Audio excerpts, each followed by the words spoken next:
Estamos compartiendo los secretos de la Kabbalah.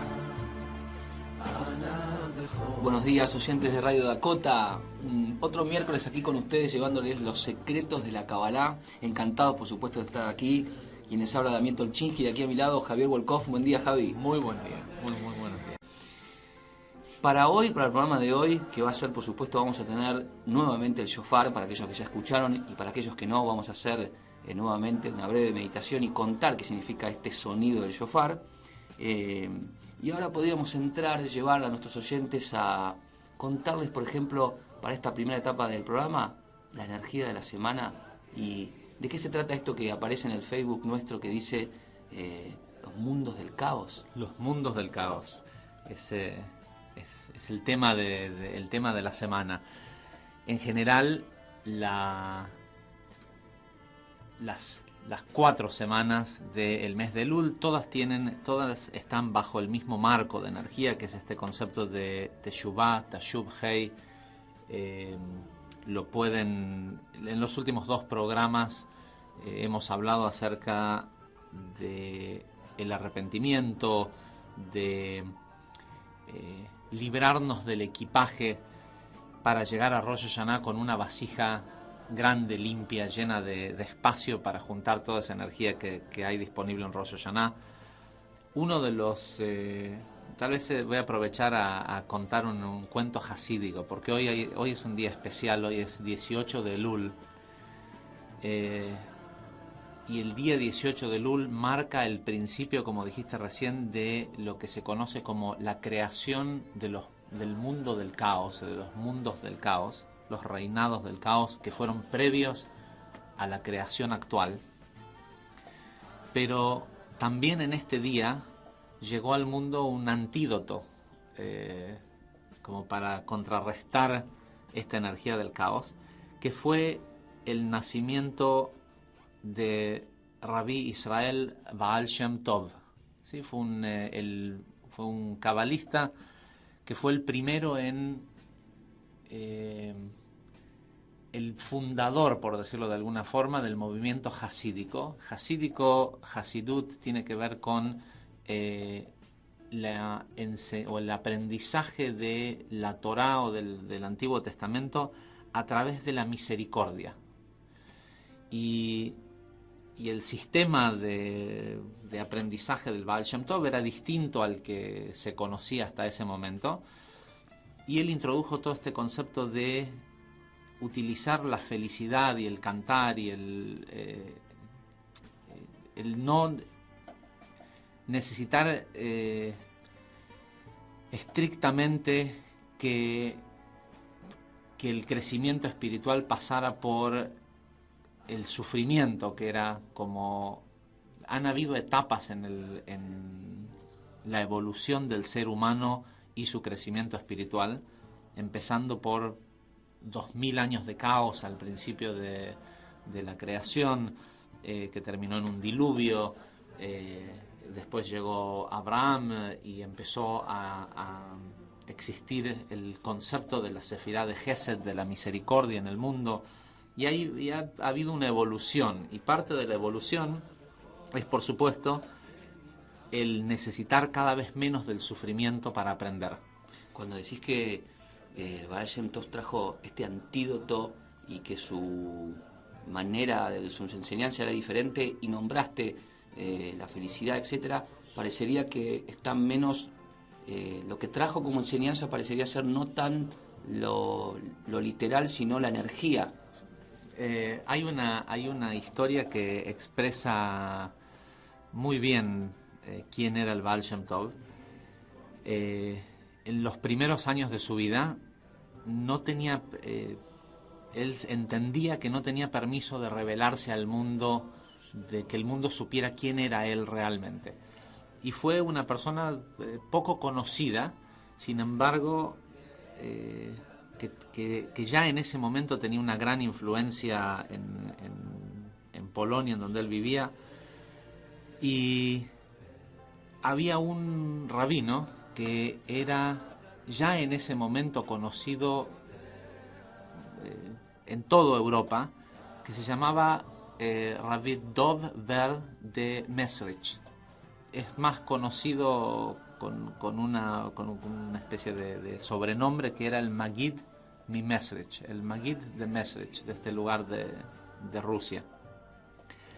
Y era el gran rabino del lugar. Era una persona sumamente poderosa, conocida, estudioso, una persona muy, muy especial. A nuestros oyentes, cuando decimos rabino, es maestro. Sí. Y de hecho, el Magid de Mesrich era en su momento ya una eminencia, cuando de golpe la gente empieza a hablar de el Baal Shem Tov, de que hay un rabino, este señor, Rabbi Israel, que aparentemente es una persona muy especial y es un justo y cura a las personas de lo que sea, que cualquier enfermedad que puedan tener. Para aquellos que a lo mejor entienden un poquito hebreo, Baal Shem Tov quiere decir el dueño o el poseedor del nombre bueno.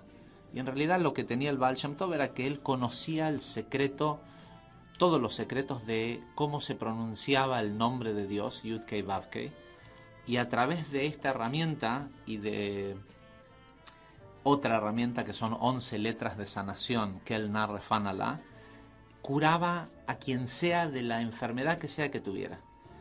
Cuando se empieza a oír todo esto, la esposa del Magid de Mesrich le dice: ¿por qué no vas y lo conoces al Baal Shem Tov?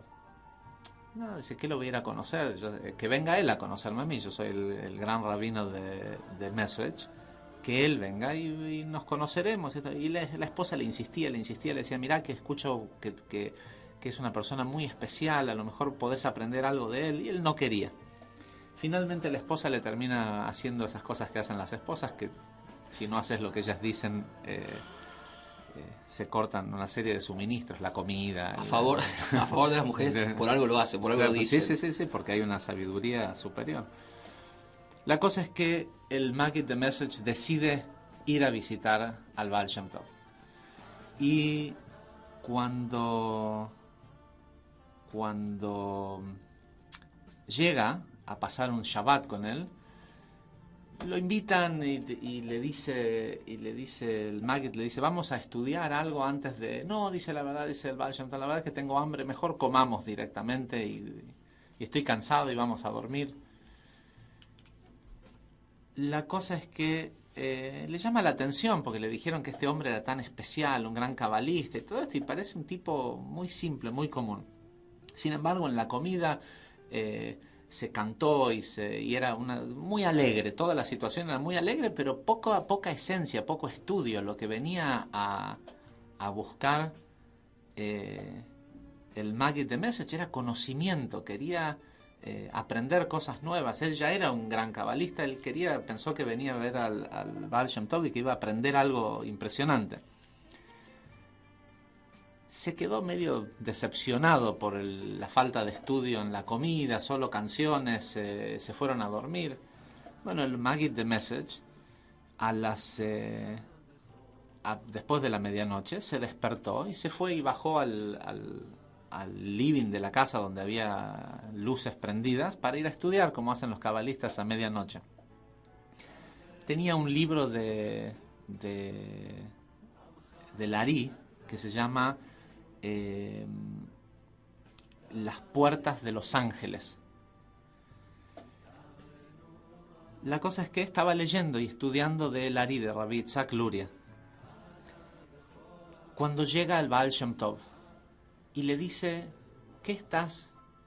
El Magid se para saludarlo y le dice: ¿qué estás haciendo? Le dice: estoy estudiando de Lari, estoy estudiando Kabbalah, como es correspondiente después de la medianoche. Le dice: ¿y qué estás estudiando? Y le dice: estoy estudiando de este libro de las puertas de los ángeles. Le dice: ¿y qué aprendiste? Y el Magid le empieza a dar toda una explicación de un pasuk. Había leído una frase y la había entendido y la estaba interpretando, y le empieza a explicar al Baal Shem Tov todo de cómo, la grandeza de este pasaje, de esta enseñanza y de lo que significaba. Y el Baal Shem Tov se acerca, le quita el libro de la mano y le dice, sin llamarlo rabino, ni nada, le dice, Dover, le dice, sentate que yo te voy a mostrar cómo se estudia Kabbalah. Abre el libro, y en el momento que el Baal Shem Tov abre el libro, un ejército de ángeles empieza a entrar por las paredes adentro del cuarto. Y el Baal Shem Tov le dice, no se trata de el intelecto. La Kabbalah no se estudia con el intelecto. La Kabbalah se hace y se siente y la energía se manifiesta. Desde ese día, el Maggid de Message, que era el gran rabino de Message, dejó todo y se fue a estudiar con el Baal Shem Tov y eventualmente se convirtió en el sucesor del movimiento hasídico, el primer alumno cercano que tuvo el Baal Shem Tov, que fue eventualmente el sucesor del linaje. Y este personaje llegó al mundo allá por el año 1600, en este mismo día, en el 18 de Elul. ¿Por qué? Porque lo que venía a hacer, venía a erradicar un nivel de caos del mundo que tiene que ver específicamente con este día 18 de Elul, que es el nivel de Da'at Shevetou.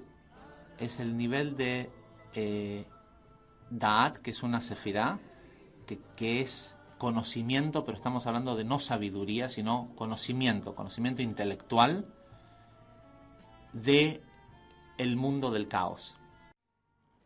7 días que el Ari Kadosh, la Kabbalah, los conoce como los 7 días del mundo del caos. Cuando vemos, creo que lo mencionamos en el último programa brevemente, que venían estos días y teníamos un trabajo específico para cada exactamente, día. Que íbamos hoy a empezar a contarles cómo llevar a cabo esta semana. ¿Cómo se corrige? Primero hay que entender de qué se trata estos 7 días o estos 7 mundos de caos o estos milenios de caos anteriores a la creación que nosotros conocemos. Y voy a tratar de ser lo menos técnico posible en cuanto a los nombres y sefirot y demás, pero es importante escuchar cuál es el nombre del nivel que estamos corrigiendo, porque esos nombres son códigos que dirigen nuestro trabajo espiritual a corregir específicamente eso. Cuando decimos que estamos corrigiendo el nivel de Da'at de el mundo del caos, estamos corrigiendo precisamente el caos que produce nuestra intelectualidad. Ahora, ese caos, el cómo intelectualizamos las cosas, tiene un nombre código. Y el código de ese, que digamos es como el canal metafísico que nos lleva a atacarlo en su nivel raíz, se llama Da'at. Esa es la esfera o el nivel de conciencia que queremos afectar, es Da'at del mundo del caos, y corresponde a el primer rey de los reyes de Edom, de los reyes del caos, que se llamaba Baal ben Beor. ¿Sí? Tal vez alguien lo quiera anotar o no, es Baal ben Beor, Da'at del mundo del caos, y lo que subsana o corrige esta parte de nuestra mente se llama Bikurim. Bikurim eran las primicias que se llevaban al templo cuando una persona tenía, no sé, un campo, sembraba la tierra y un árbol daba frutos. La primer fruta se acostumbraba a llevar al templo, no comerla, ¿sí? no quedarse en esa primer fruta. ¿Existe estos vinos de Bikurim? No, es una marca. Es una marca esa, ¿no? Sí, no, pero usaron este concepto. No, de todas formas en Israel todavía se hace que hay... El primer fruto es el que... No se lo marca, se le pone una cintita y ese fruto no se usa, y los vinos o los productos agrícolas que dicen que se respetó Bikurim, quiere decir de que no hay posibilidad de que vos te estés comiendo las primicias, digamos, los primeros frutos. ¿Por qué? Porque aparentemente hay una energía extra que no es buena para la persona, ¿sí? en las primicias. Pero ahora vamos a explicar un poquito por qué de esto.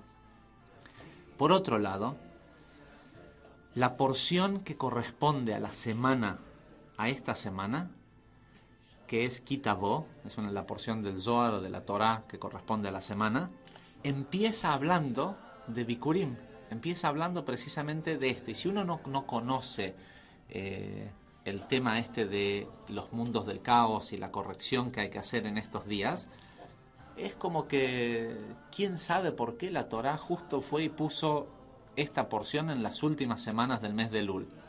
Bueno, nosotros sabemos, tenemos el mérito de saber el porqué de las cosas. A pesar de que hay muchas que todavía estamos por aprender, hay muchas que realmente es un mérito, un zhut, el poder entender la Torá desde este lugar, desde el lugar del conocimiento interno y no desde la cáscara. Bikurim es algo, y por otro lado, no me quiero olvidar de esto,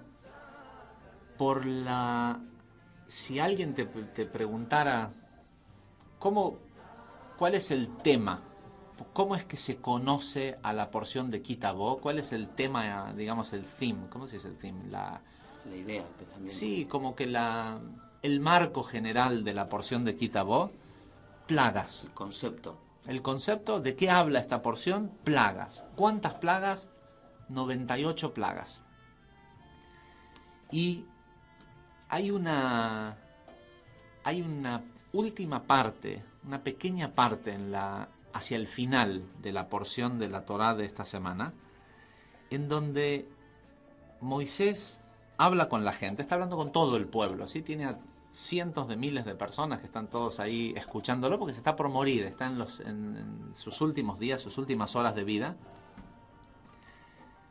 Y Moisés les dice, antes que me olvide, les quiere pedir un favor de que no rompan, que respeten un pacto que se había hecho con un rey de otro pueblo. Pero en el preámbulo de hacerles este pedido, les dice, hace X cantidad de tiempo, 30, 40 años, en ese momento hacía 40 años que venían vagando por el desierto, dice, hace 40 años que los estoy guiando. Juntos vimos todas las maravillas que el Creador hizo en Egipto. Dice, sin embargo, hoy, y pudiera escucharse como si fuera que es una queja de cuando uno lo lee, se puede dar a entender que se queja Moisés y les dice, ustedes no tienen ojos, no tienen un corazón que sienta, no tienen ojos que vean y no tienen oídos que escuchen. Y puede parecer un reclamo porque gran parte del del último libro de la Torá de Vadim está planteado como en una especie de reclamo en donde Moisés dijo, bueno, 39 años y medio los aguanté sin decirles nada, ahora les voy a cantar las 40, ¿sí? Les voy a decir este último es el resumen, todo lo que me hicieron sufrir estos últimos 40 años. El reconto de todo lo que pasó y ahora Sin embargo, les canta las 40. Le canta las 40. Sí, para conmemorar los 40 años. Sin embargo, Moisés empieza la frase diciendo, a ustedes Dios los dotó con ojos que no ven, un corazón que no siente y oídos que no escuchan. Entonces no es mi culpa. ¿Sí? Una cosa es, me dieron todo perfecto, todo bueno, y de golpe me fui por el camino equivocado. Pero no, acá Moisés nos acaba de dar la excusa perfecta. Pero entendí mal. Bueno, ¿cómo entendiste mal? No, yo te hubiera querido entender bien, pero lo que pasa es que Dios me dio oídos que no escuchan. Es una muy buena excusa como para justificar todo lo que... Pero resulta que... ¿Pero no viste, no ves lo que haces? No puedo ver lo que hago porque Dios me dio ojos que no ven y un corazón que no siente. Y en realidad, el Ari, porque en particular no hay sección del Zohar para esta porción de Kitabo, el Ari, que es el que más explica sobre el punto de vista cabalístico de esta porción, nos dice que no es una queja, es un recordatorio, es una advertencia. No se guíen por lo que les dicen los ojos, porque esos ojos que tienen hoy no ven. Esos oídos que tienen no escuchan. O tal vez escuchan algo, pero no ven, no viene subtitulado imagínate si lo que escucharas también tuviera abajo un subtítulo con lo que la persona piensa cuando lo dice. ¿Sí? La vida sería mucho más fácil. Sin embargo, nuestra intuición muchas veces nos está diciendo, te está mintiendo, lo que te dice no es cierto. ¿Sí? Y tenemos un corazón que no siente. Y esto está directamente relacionado al día 18 de Elul y directamente relacionado a Bikurim y al concepto general de los regalos o las ofrendas que se hacían para con el templo. Hoy, lamentablemente, no hay un templo, y la razón por la cual no hay un templo es porque no hay sacerdotes como aquellos sacerdotes. Hoy hay mucha gente que se autodenomina sacerdote o que se ordena bajo algún tipo de sacerdocio, rabinos, curas, líderes espirituales, pero no hay gente como Aarón a Cohen, como el hermano de Moisés.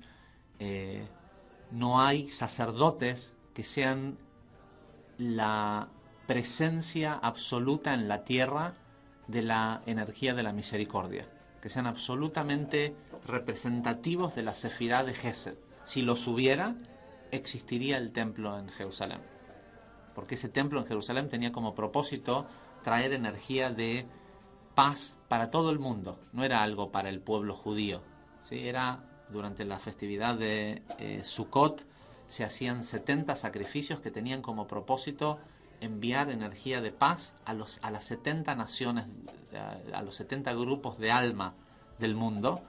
Y de hecho la historia, no la historia hebrea, la historia cuenta que en los años en donde los Kohanim, el Kohen Gadol, el sumo sacerdote, era puro, y sabíamos que era puro porque duraba de un año para el otro, porque si era impuro, cuando hacía el servicio de Yom Kippur y entraba en el sagrado de los sagrados, si no era absolutamente puro de alma, de conciencia y de acciones, caía muerto en el instante. O sea, no es que, bueno, me bajan el sueldo, me dan una, ¿cómo se dice? Un warning, ¿sí? Una advertencia, no estás haciendo bien tu laburo. No, entraba el tipo a hacer el trabajo de la bodá, y si no estaba de absoluta pureza en conciencia, en acciones, en su entereza, directamente la energía que había en ese lugar lo mataba. Y la historia nos cuenta que en los años en donde hubieron un Kohen Gadol que estuvo 40, 50 años siendo sumo sacerdote, no había guerras en el mundo, no habían conflictos bélicos en el mundo. Ese tipo de personas se perdieron, hubo un declive en la espiritualidad, se perdieron, y por ende se perdió el mérito de tener el templo. Con lo cual, la mayoría de las acciones que se podían hacer para corregir estos niveles del caos, de una manera bastante fácil, que era simplemente ir y llevar una ofrenda al templo, esa posibilidad ya no existe. Sin embargo, el caos sigue existiendo.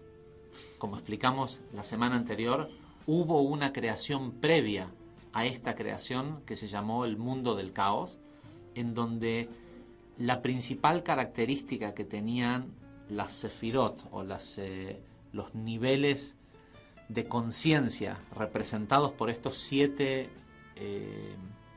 reyes de Edom era el egoísmo puro. De hecho, hay que entender que incluso pasa ahora en nuestra época, hay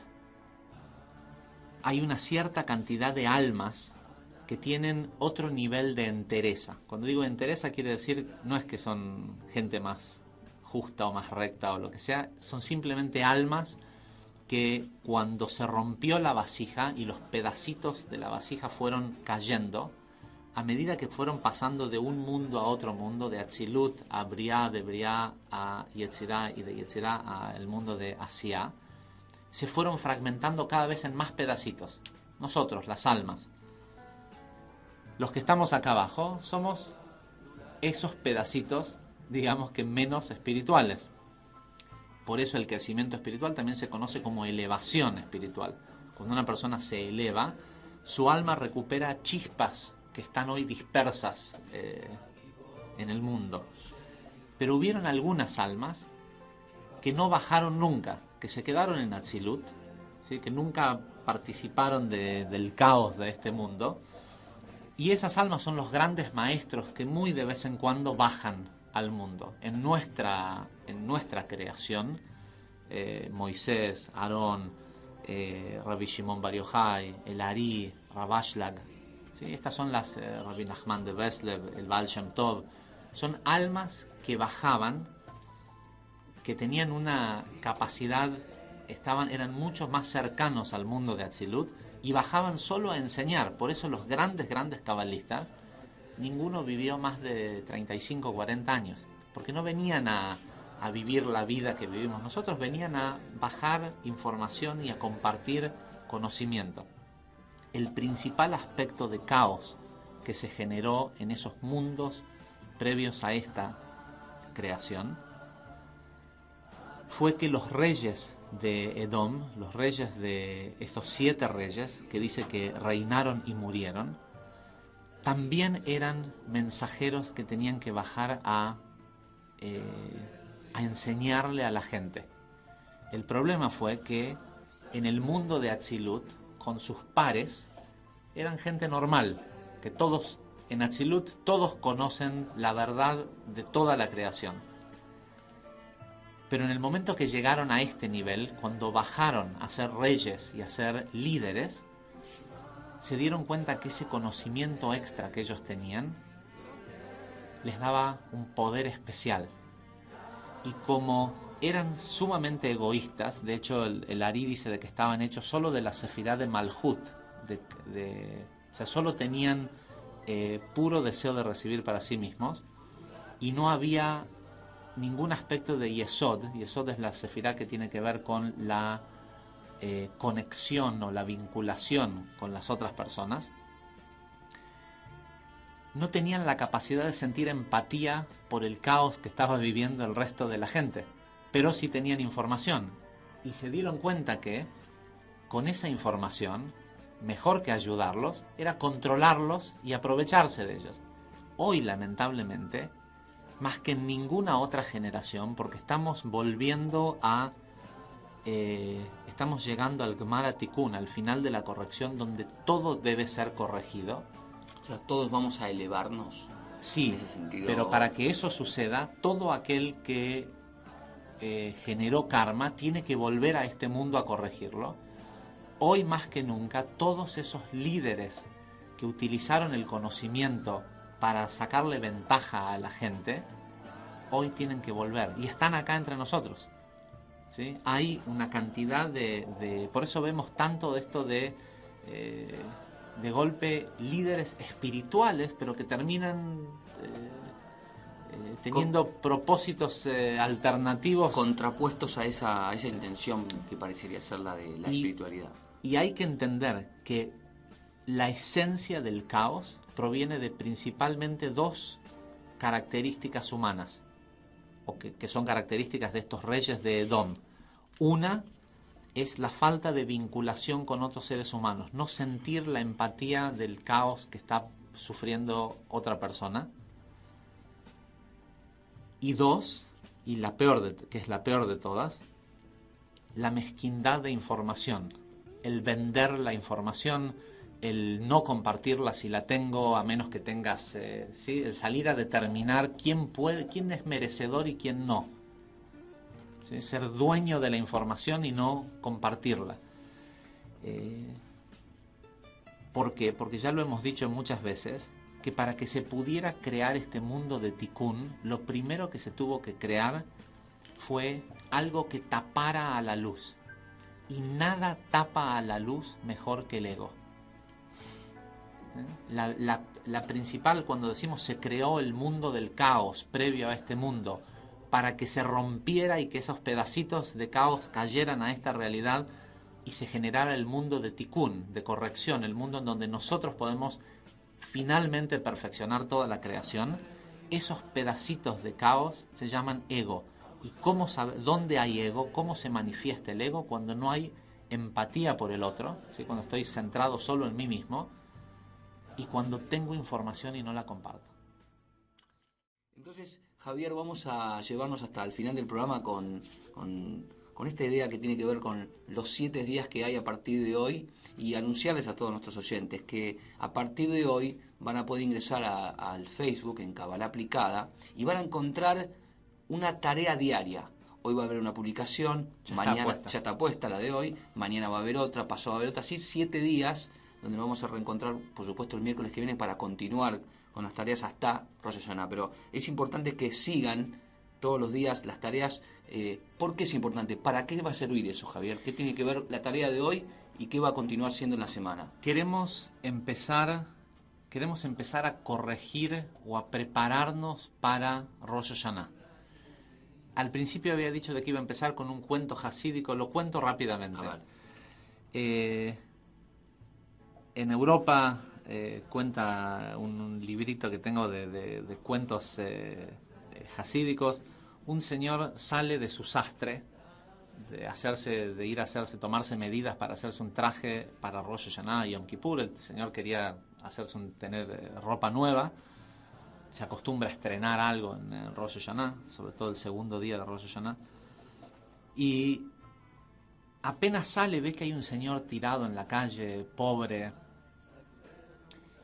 y se le ocurre que quisiera ayudarlo, quisiera ver a ver si lo puede dignificar de alguna forma, pero no quiere que piense que es una dádiva o que no quiere que se sienta mal. Entonces vuelve a entrar a lo del sastre, se queda en el palier nada más un ratito y vuelve a salir insultando al sastre, diciendo: este señor nunca me paga, necesito que me pague, ya no sé qué hacer. Y el mendigo lo mira, le llama la atención esta situación, y el señor lo mira y le dice: a ver, vos, haceme un favor, yo necesito cobrarle a este señor una plata que me debe, y ya no sé cómo hacer para cobrarle, y la verdad que la tenga él a la plata, prefiero que te haga un traje a vos con esa plata. Le cuenta al sastre, le dice: mirá, le dice, te voy a traer a un señor para que le tomes medidas, discúlpame, dice, pero le mentí, le dije que para que no se sintiera mal.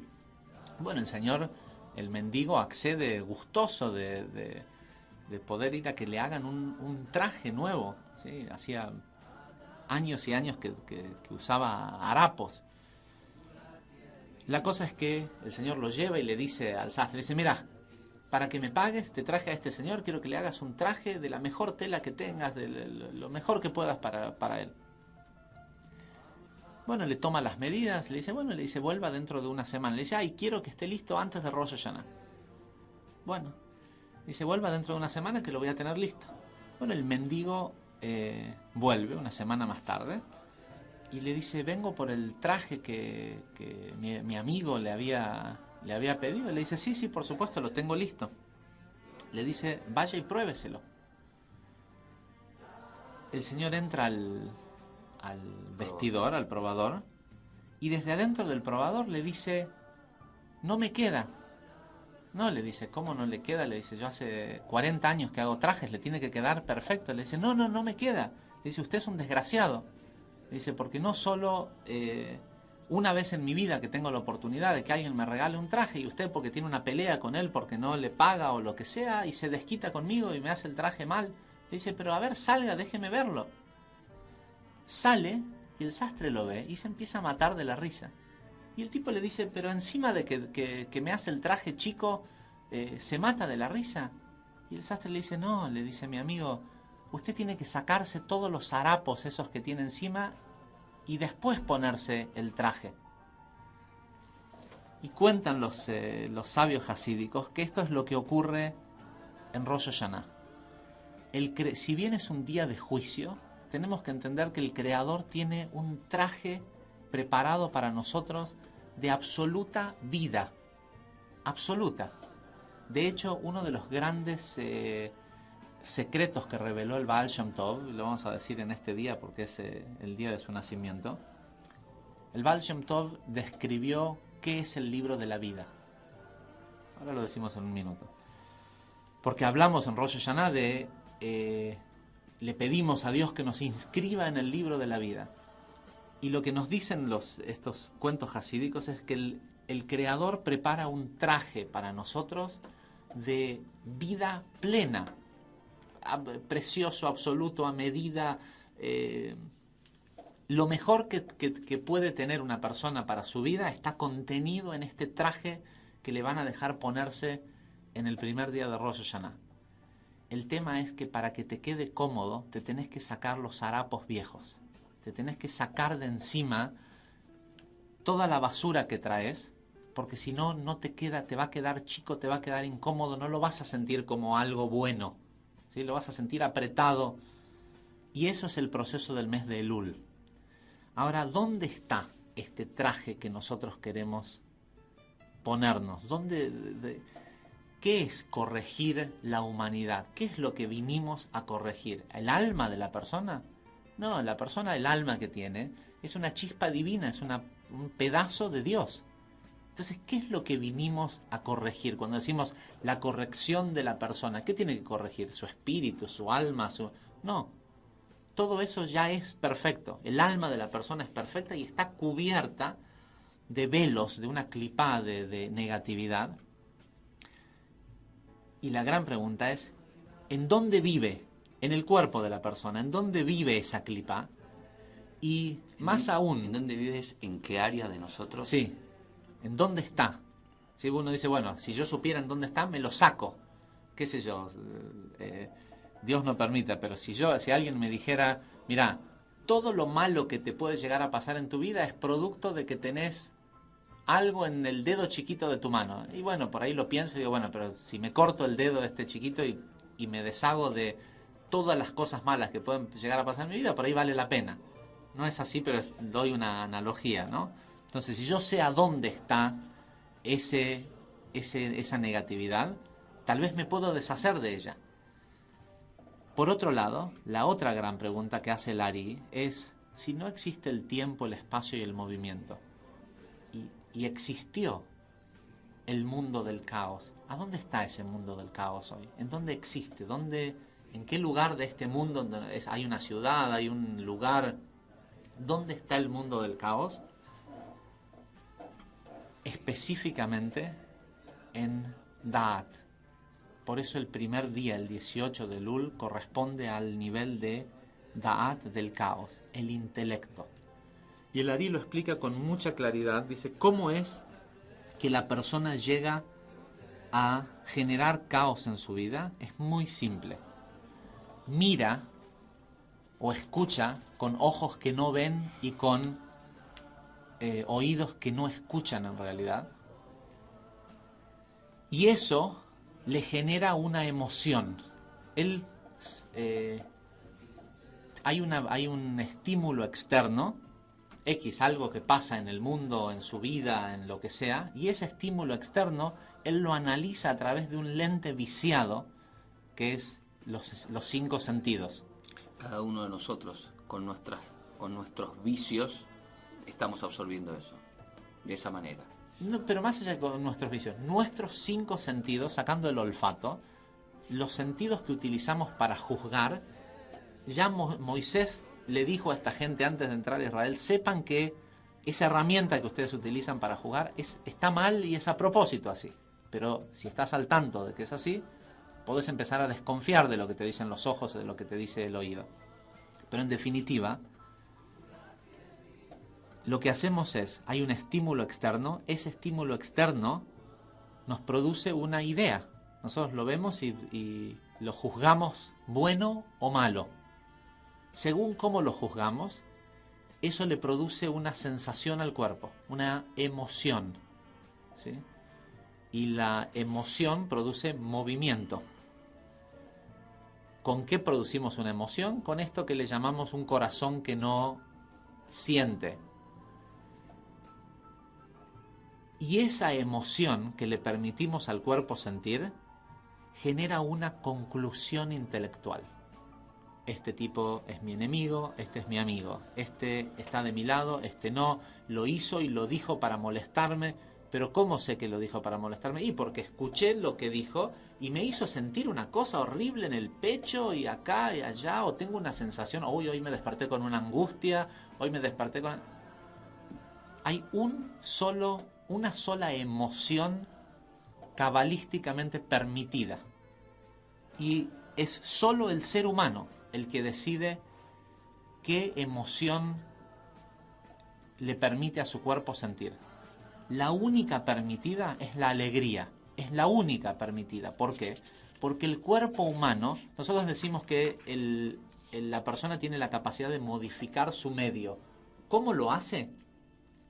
Mira, escucha, le produce una idea.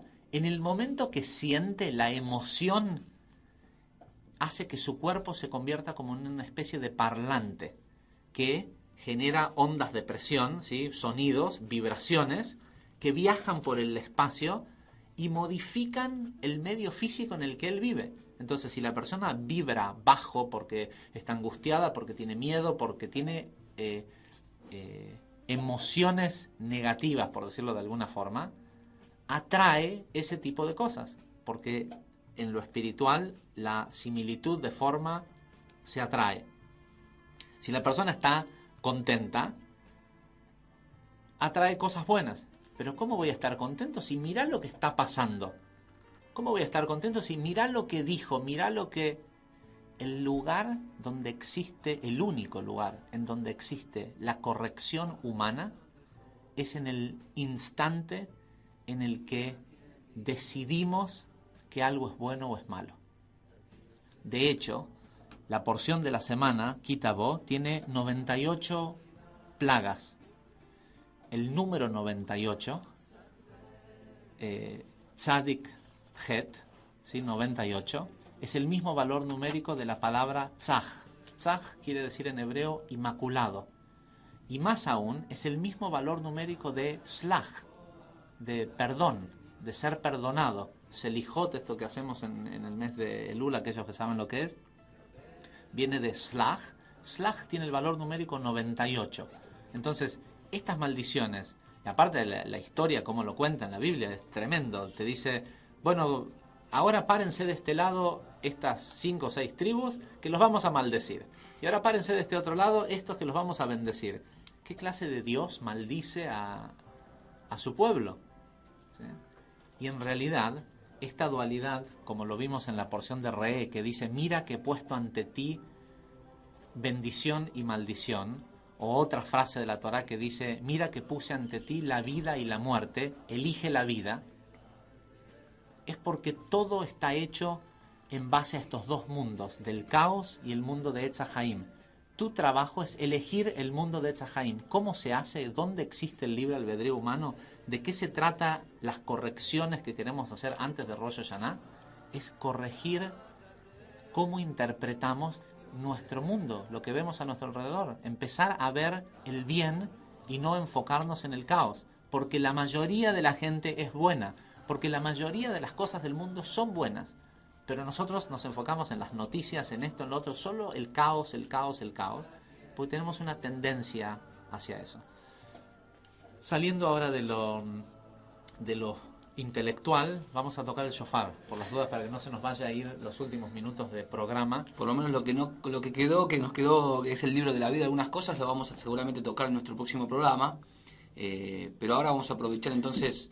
El libro de la vida. Claro.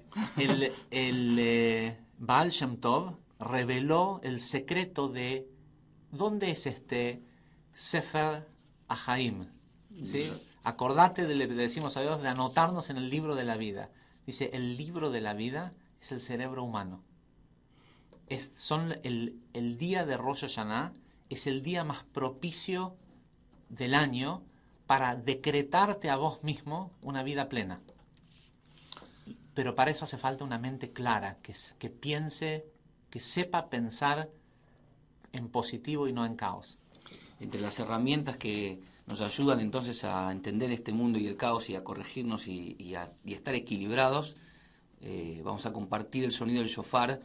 Para aquellos que nos han escuchado, les vamos a pedir, si quieren y si lo desean con nosotros, cerrar los ojos y buscar áreas de sus vidas que quieran corregir y mejorar, para que este sonido los ayude a encontrar este equilibrio.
viendo.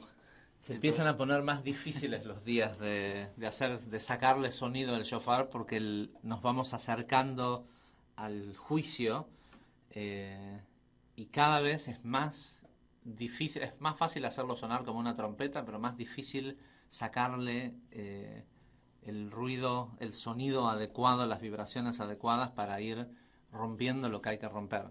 Estamos llegando a la cima y ahí los últimos pasos empiezan a ser más duros y dolorosos, pero tiene su recompensa, y por eso estamos disfrutando del sonido del shofar hoy con las explicaciones que hemos brindado. Vamos a estar encontrándonos entonces, como les decía, el próximo miércoles que viene. Recuerden entrar al Facebook para encontrar la tarea del día de hoy, y así todos los días hasta la semana que viene.